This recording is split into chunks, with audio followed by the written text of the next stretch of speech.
People of Solvenia have lived in peace for decades now.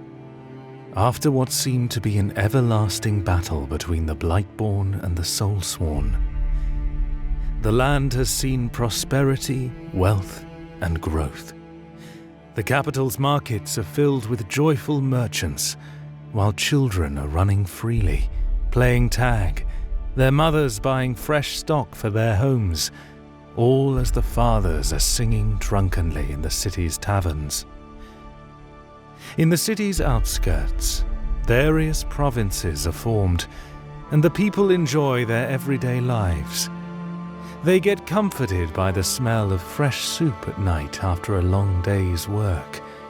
The gambling youth is hiding in corners, playing dice and sipping soulshine, not worrying about tomorrow. However, the settling fog tells us a different story. Lately there have been reports of killed livestock. Not eaten, only killed. Torn to pieces in a ruthless way.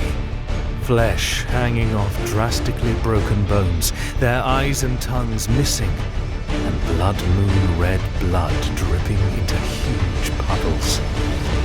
Things the people haven't seen in a very long time.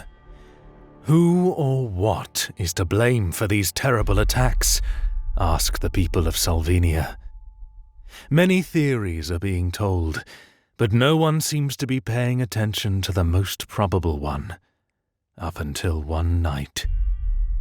People have almost been getting used to the occasional killing of sheep and cows, not worrying too much, until a local shepherd from near the capital goes to check on his sheep in the morning.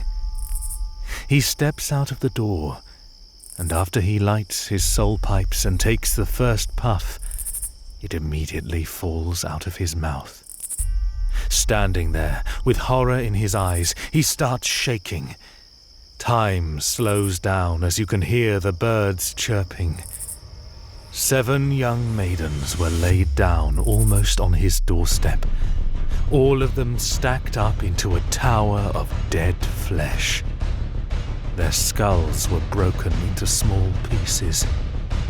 The creature responsible for this horrendous crime must possess an unparalleled amount of strength. As you could see, their limbs were not cut, but torn off of their young and innocent bodies. The shepherd runs for his life to bring a message of what occurred.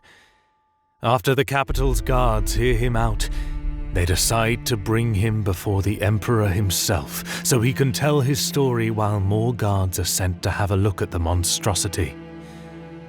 The Emperor and his advisors listen closely, as the shepherd keeps shedding tears, still shaking. Old war heroes have been called up, so the council can calculate the amount of danger they're encountering. Every man in the room already knows what's happening in Solvenia's shadows. The Blight is back. It seems like Solvenia's people have lived their fairy tale for far too long, giving the enemy enough time to start recovering from defeat. After the council has reached their verdict, our Emperor must inform the Solsworn Knights on what is expected of them. Dark times are ahead. Stockpile your resources. Gather your men. Solsworn, assemble.